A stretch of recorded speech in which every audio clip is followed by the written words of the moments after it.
Welcome, everyone. I'm super pumped to interview Mark Wildman of Wildman Athletica. And today we're going to be talking about some programs that he's got coming up, some club and Mace and staff stuff that's going to help you become a better athlete, become more functional, and be able to basically live your life as a human without pain and just feel better in your body. And we're just going to dive right into it. So, Mark, my first question, firstly, thank you for being here. How are you Thank you for having me, Summer.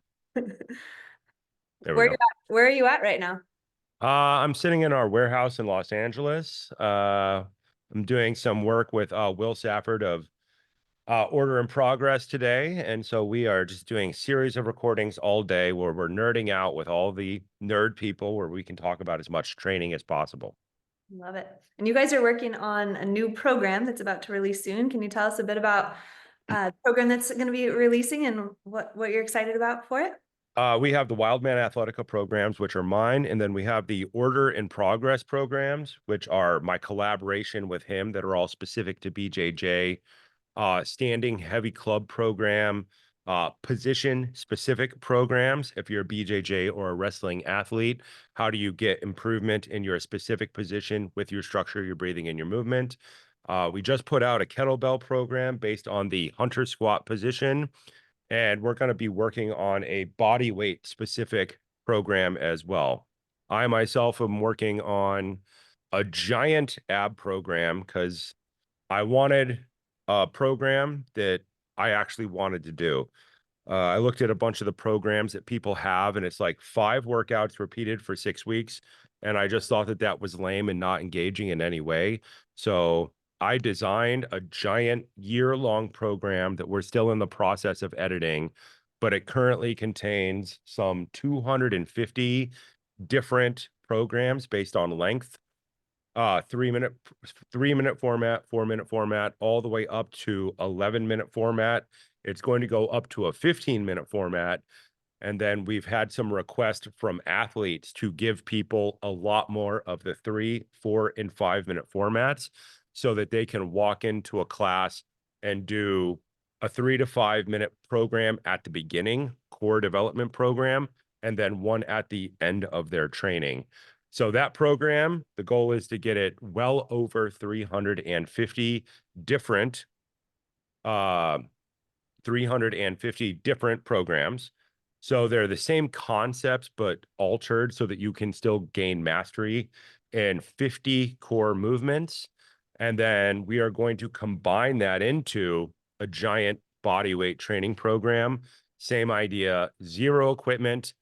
I wrote a bunch of get up programs several years ago that focused on judo get ups, Krav get ups, tactical stand ups, prone get ups, and screwing push-ups, and but they're longer format. They're 30 to 40 minutes, but each one of the programs is about mastering a very specific useful human get up skill, and we're turning that into different programs that are going to run every day so that you can't possibly get bored. And we're going to limit it to the 20-minute format first and then a 10-minute format after that. But the goal is to get people to start with at least 20 so you can run a different program 5 days a week for a month. And then it's going to expand from there. And then it will expand into weight vests, which will approach the 80-pound mark. Learn it with nothing, and then expand from 10, 20, 30, 40, and repeat until you can do the program at the weight of a suit of real iron armored combat armor. Oh my gosh, I just had a great idea for adding this to some of our retreats.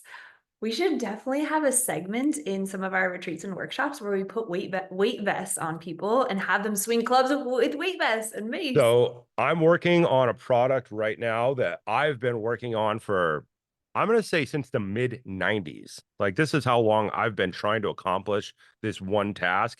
Oh my God, it's 30 years. I'm so old. Um, I'm working on a very, very specific product, and I'm trying to create all the training to go with it. So I always talk about very specific weights that I want people to use because I want people to learn to use a heavy club or a mace that is the actual weight of a suit of iron armor combat armor, 70 pounds minimum. So we're working with Hephaestus Athletics right now to create a line of clubs for BJJ that go all the way to 70 pounds. We have the programming already done with order in progress, and then kettlebell programs, which get you to double that weight so that the suit of armor becomes your 50% weight so that you can endure your structure, your breathing, and your movement longer. And then we're going to create a weight vest that goes with this whole system. So you could be wearing a 70-pound weight vest instead of putting on the whole suit of armor, because getting in and out of armor is very difficult. It's not easy or fast. So something that you can put on in 30 seconds, you can adjust the weight and you can train with your weight of your armor plus a club that is the weight of your armor. We are still holding on to the Batman idea of turning people into actually literally Batman. And we're not going to give up on this. This is like my 10-year plan.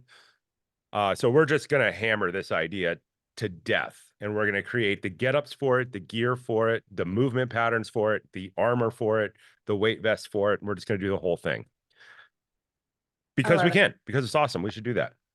It's really practical actually for folks that are in the fire department or people that actually have to bear like heavy loads in their occupation, or they're lifting a lot of heavy things. Like my partner's a mason, like he's out there hitting stones all day long. So I think a lot of the male folks that you serve in a lot of your programs are really going to benefit from having the armor, like having that extra heavy load and Putting training. on a weight vest and relearning clubs with a weight vest is key. So if you work any type of like badland firefighting job, there's a specific amount of load you have to be able to endure with for a very, very long period of time.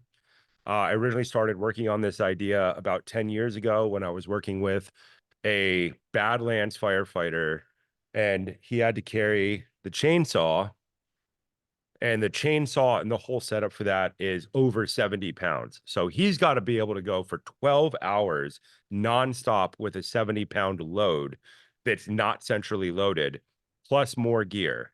So I want to create that system because it's very, very, very useful to people to learn to get up with any amount of weight.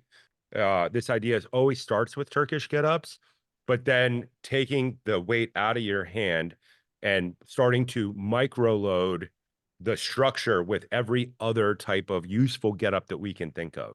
And I have that series that I think is useful: crawl, judo, prone, technical, and screwing push-up. And I think that if you can start to get up in those, anybody can benefit from it. But it is originally designed for firefighters. Awesome.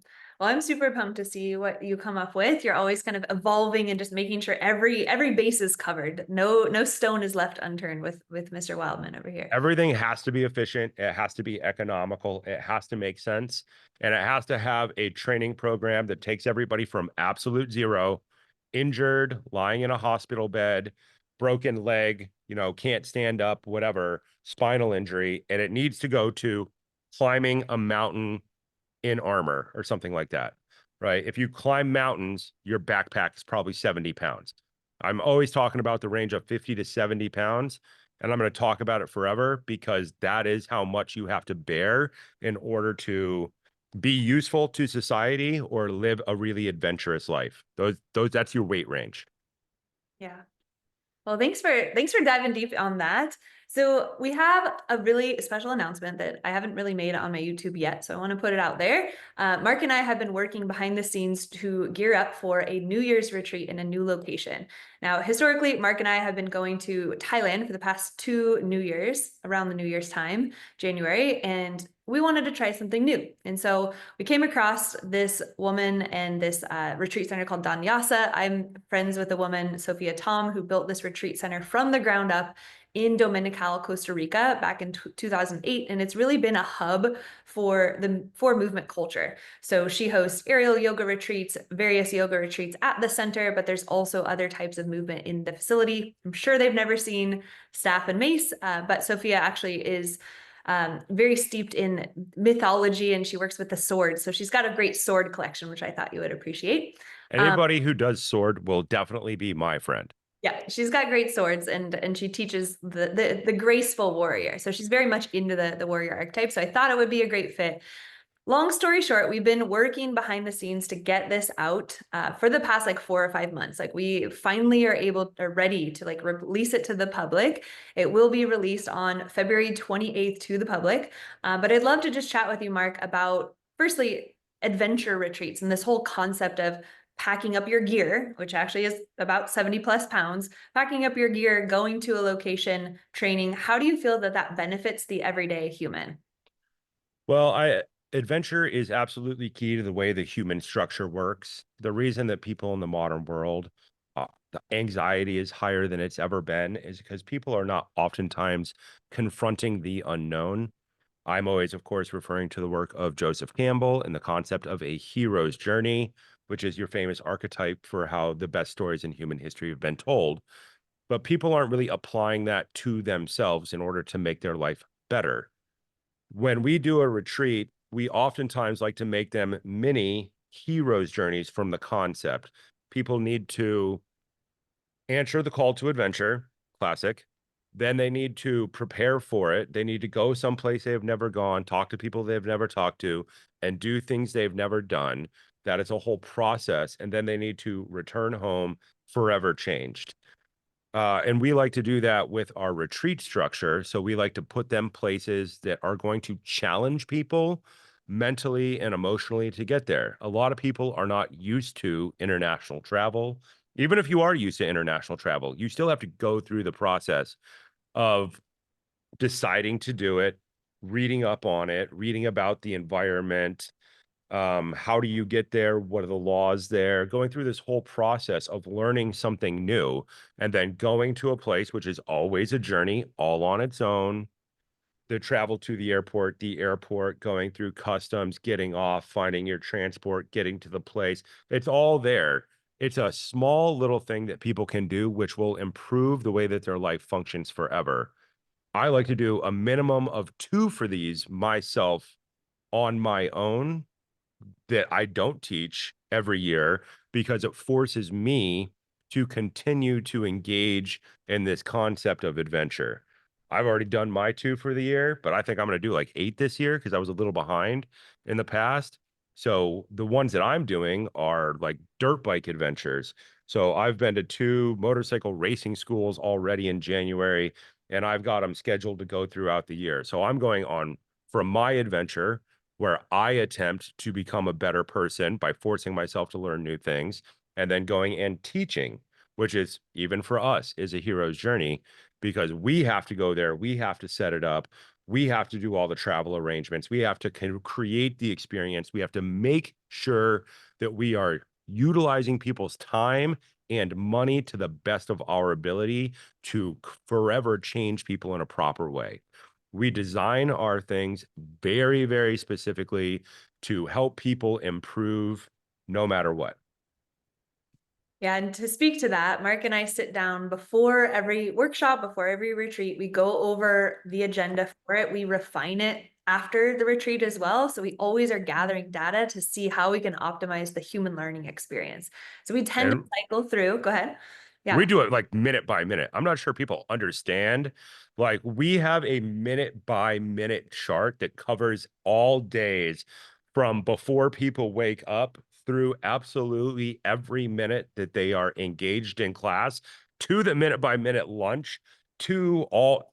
We get really nerdy. It is a spreadsheet and a multiple page chart that is color coded.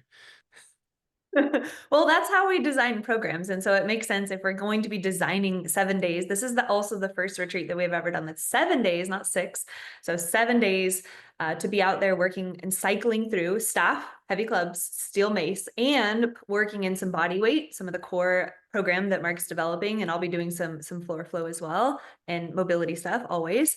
But I'd love for you to share a bit about what you're excited to present, because I know we've been talking about presenting some of our newest material and workshopping it at our workshops and our retreats, but what are you excited to bring to this retreat that's different from past retreats? So in this retreat, because we have more time, we will be integrating education on the Get Up series.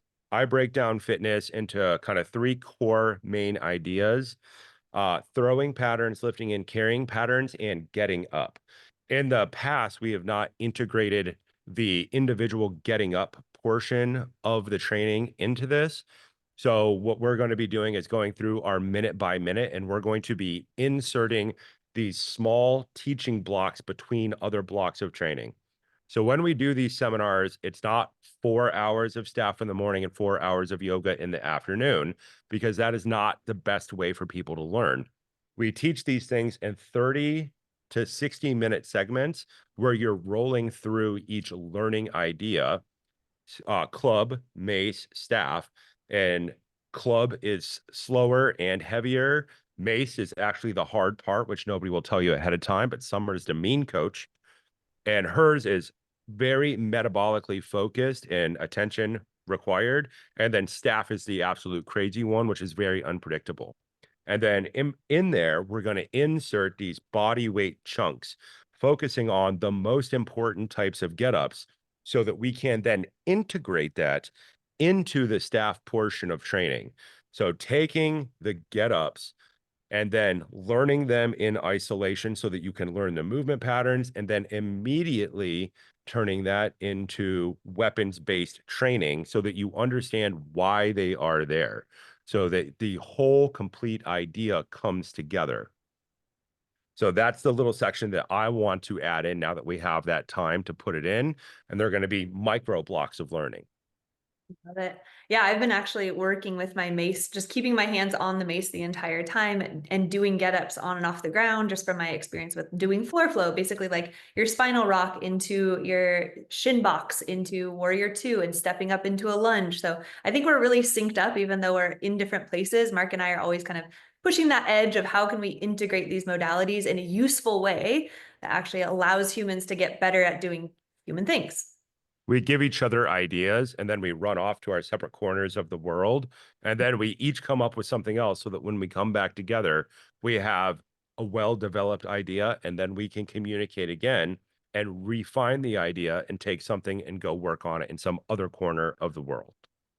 And speaking of corners of the world, so we have a couple events coming up that are a little more close before New Year's. So we actually have Austin, Texas, which is coming up end of March. So it's the last weekend of March. Let's just talk about that. And then we have Richland, the Richland retreat, which is in June, which is a 6-day intensive. Let's chat about Austin, because Austin, we went to Austin 2 years back, and we have like certain formats for our workshops. So we have a clubs and mace only format, and that's the one that we choose to teach at Austin. We don't bring staff to Austin. We just focus on those two modalities. So tell us a little bit about what you plan to teach for the Austin workshop at the end of March. Yeah, I'd love to. I love to focus when we have a shorter amount of time. I want people to get really, really good at something. So the Austin format, which will be at On It Academy. If you've ever been on the internet, you understand what On It Academy is. It's a famous gym that's very well appointed, that's very comfortable to train in, that's cool, right? Just going there, you feel cool. It is cool. It will always be cool. We'll be rocking back and forth between heavy clubs and mace. I will be dealing with the heavy club portion of this training, and absolutely nobody will get out of my section of training without understanding absolutely everything about heavy clubs that they need to know in order to be different forever. They will understand the goals that they need to accomplish, the way that you accomplish those goals over a multi-year strategy, why you're doing it, and you will be able to clearly verbally articulate every single one of those ideas back to me. Summer is the mean coach. I want everybody to know this. She will be doing the Metcons, and Mace is more complex.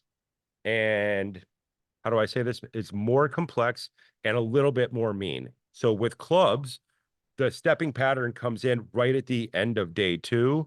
With Mace, it'll come in right at the beginning. So think about this as attacking leverage-based basic human movement training from the two opposite sides, and then they meet in the middle. Yeah, steel mace vinyasa. Everyone always thinks, oh, it's like this nice yoga, but we're really working the 7-pound and the 10-pound mace. So we're alternating between steel mace HIIT exercises. It's a lot of conditioning. We insert the yoga towards the end, but I would say the majority of it is really learning the 4 primal movement patterns: your lifting patterns, your blocking patterns, your striking patterns, of which there are 2, upward strikes and downward strikes with the mace, and throwing patterns. So it's a lot to jam into 2 days, but I'm always for a good challenge. And Well, last we're super nerds. We're super into learning theory, and we're both so crazy about this that we refuse to waste a single second of anybody's time. So it is intense on people's brain because we refuse to waste any time at all. Everything is controlled, high heart rate, low heart rate, lots of neurological load, ease off on the neurological load, how much stress we're actually putting on people's brain. But then we're trying to acquire enough experiential volume that people absolutely cannot not learn, right? They have to learn. Nobody gets out without being forever changed. Uh, I started that as a goal many years ago, and Summer is a coach who shares my obsession with value and making sure that people get exactly what they want. I went through training for years and I was not provided the value that I had paid for and that I wanted. So I am obsessed with making sure people get everything that they wanted and everything they didn't know that they needed. Our workshops are definitely workshops for doing. We don't stand there and talk to you. We don't even do introductions. We There's get no right introductions. into the work. I You can banned that years ago. I banned that years ago. There's no introduction. It is go from the second year on, and we will get everybody's names and everything as we go. But there will be absolutely no hour and a half of us standing around on day one talking about how great we are or our learning method or anything. We hit the ground and we go immediately. No wasted time, none. And I will say it is very mixed levels at all of our workshops and retreats. Mark and I have been doing this a long time, 15 to 20 years each. And so we can work with, we've had people at Austin last year. There was a gentleman who brought his son who was literally like 19 years old. We had a woman who was in her 40s who was just recovering from a brain injury. We had people that owned gyms. We literally have every walk of life, and we do that on purpose because we want to be able to train all levels and give people the tools that they need to progress. And I'm sure you can speak to that as well, the all levels piece. Well, everybody thinks that people think that advanced training is different from training somebody who's got a brain injury. Good training is good training, and it should cross all levels. We had a seminar a couple years back where we had a gentleman who was in his 70s, standing right next to a Navy SEAL, standing right next to a stunt double for an A-list actor. And they were all training, all benefiting, and all working the whole time. Everybody gets what they want out of it. Everybody gets what they don't know they need out of it. But coaching technique spans all modalities and it spans all levels. You should be able to coach everybody, Navy SEAL, 70-year-old person, brain injury, all at the same time. That's what makes good coaches good. Yeah, and it's fun. It's cool to see other people in the room, like kind of like you find your inner athlete competing against yourself, and then you're lifting other people's up. Very team oriented. So my last question for you is: we have this retreat coming up in Richland, which is also a new location. We've never done Richland, which is in Eastern I'm Washington. excited for this one. This is the one. This one's going to be fun. So I kind of had, well, firstly, we have a student who's hosting us out there who's been a long-term student of both Mark and myself for the How many past. seminars has he been to? He's been to a lot of He's been seminars. to Thailand. He's been to workshops at the old Flow Shala, the heavy clubs, and the staff. He was one of the staff fighters that had like the bloody hands towards the end of it back when we were using wooden staffs before we transitioned Yeah, to he the. was the one. We were doing a staff drill and we were just shattering staffs. I think we went through 45 wooden staffs that seminar in 2 days. And that's when we moved to the polypropylene indestructible staffs. So, but he was in such flow state. We were breaking weapons with no break and transitioning into double weapon movement against other weapons seamlessly. No lag time, no nothing. Yeah, that was a fun seminar. So this student, he's awesome, Brian. He's hosting us out there, and he has a 20-acre farm with a giant bunkhouse that's overlooking the Columbia River. He also has access to a gymnasium in town, and so we're basically renting tents to make sure to protect ourselves from the sun because it's going to be in June. So we'll be doing a combination of outdoor on a controlled environment, the ground, like the lawn, basically overlooking the Columbia River. 20 acres of farmland around us, all the tools. 20 acres, or is it bigger than that? I think it's 20 acres. Yeah. I thought you said it was 200 or something. I mean, I'll have to double check, but I'm pretty sure I've been Check it. rolling 20, but 20 and 200. So there's nothing but farmland as far as the eye can see out there. It is very rural.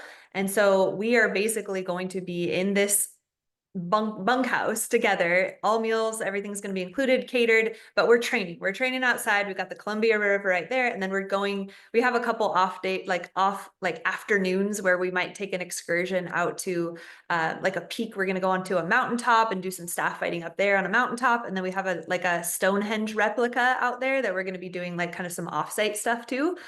Can um, we are we allowed to staff fight at Stonehenge? yes, yeah, so we're working it out so We're that doing that. we can go to just a few different really cool locations and bring our tools to varied locations. Because, as Mark will attest, changing the environment is part of the learning. We did this in Orcus where we went into the woods after having a controlled environment. So I'd love for you to speak to just your thoughts on the Richland adventure and kind of how to prepare for that. Prepare for it by doing lots of heavy club and lots of mace. Train 5 days a week, at least 1 hour a day.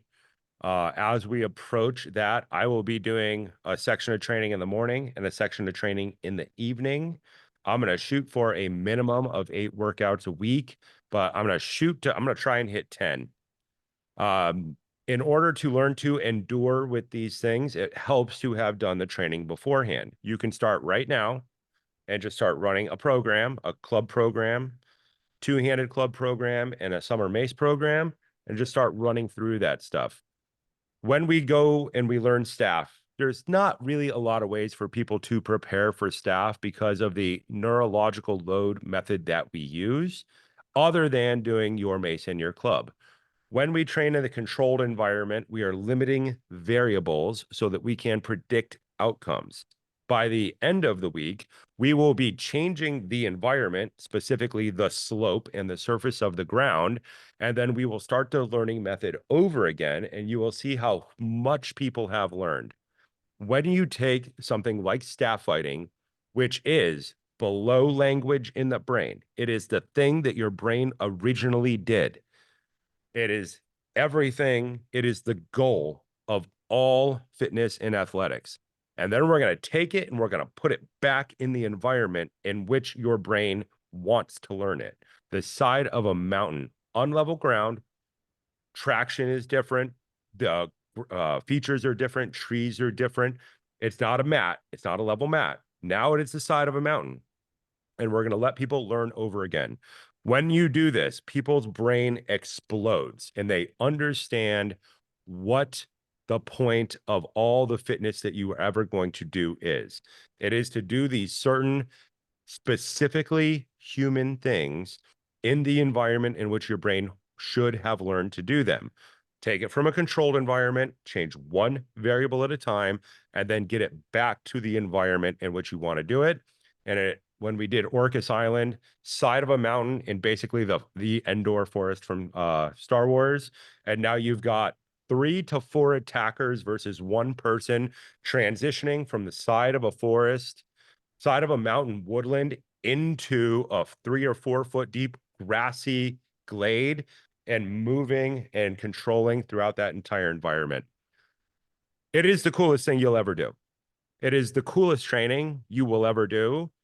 And as far as I can tell, we're the only people who do this kind of thing, because we're the only ones who understand fully how to make sure that this works out well, because we're nerds. We're huge nerds. I'm just picturing the log jumping that occurred too. It was like we were drilling logs and there was like person on each side. You jump over the log, you hit Mark, like Mark gets in there and is staff fighting with you as well. Oh It's yeah. it's a real good So time. we take those get-ups, we take moving, no foot movement, turning around, multiple attackers, learning to turn that. And then when you have get-ups, we break get-ups down. There's actually 3 Gs. It's getting up off of the ground, getting over objects, hurdling trees in the forest with weapons, and then getting on top of things. Get up, get over, get on top, then add weapons, then add unspecific, non-predictable attacks and defenses into it. It's the closest thing to Batman training, or this one's probably more Nightwing if you're a nerd. It's the closest thing to Damian Wayne you're gonna get. And we do have, just if you're a woman watching this, we have a good 50-50 mix of men and women already for the Richland retreat. I would say we're close to 45% of the signups are women. So I encourage you, if you're on the fence and you're thinking about signing up, you can just check out the flowshala.com workshops, and flowshala.com retreats have all the events. There's a big write-up kind of explaining everything, and you can always reach out to me. I always like to answer people's questions. I had a woman who was 65 the other day who reached out, and she's like, I'm thinking about going to Costa Rica. Can I sit out for part of it? And I was like, nope. I was like, you will remain in the environment the whole time for your safety. We've had a 70-year-old man at our retreats. You're stronger than you think. She immediately signed up for a steel mace program the next day, and she's like, well, I better get training. And so Yeah. we raise the bar. Like, we're raising the bar for you so that you can actually raise the bar in yourself as well in your performance. Yeah. Nobody sits out. Nobody, nobody, nobody, nobody, nobody. You can do it, and we will make sure that you can do it. We are very good at this. We are super nerds. Going back to the thing, ladies, you should 100% understand this material. These are what are called force multipliers for all of human history. There's a reason that humans are a dominant species on the planet. It's because you have thumbs, and your shoulder allows you to swing levers for offense and for defense, defense and offense. Ladies, you need force multipliers. A 100-pound girl versus a 200-pound man in a boxing match, it's very clear the outcome. Hand those people staffs, and the outcome is incredibly unclear if you have an understanding of the basics. You have to know how to utilize weapons specifically for defense, the movement for it, and then the offense for it. If you are a yogi and you are non-violent, unless you can do violence, you're not non-violent. You're just useless. You have to be able to be capable of something in order to choose when and where and not to do it. It is very important that all people are capable of real defensive movement against multiple attackers, and your fitness foundation should be based on that. Learning staff, and then moving into machete, and then eventually moving into empty hand. Women should know this more than anything. Over the years, I have taught this to models, circus performers, runway models, actresses all over the world, because this is something that you absolutely should know. There's no question about it. You should know this. And the result is your nervous system gets more regulated, just to speak in the yoganese, the yoga language here. Nervous system is going to get more regulated. You're going to build resilience, which we all need, and you're actually going to feel more empowered in your body and more capable with tools. So thank you. I think we covered quite a bit there. So you guys have any questions, feel free to drop them in the comments below. And thank you so much, Mark, for hopping on today. It's been a pleasure. Awesome. Thanks for having me, Sam.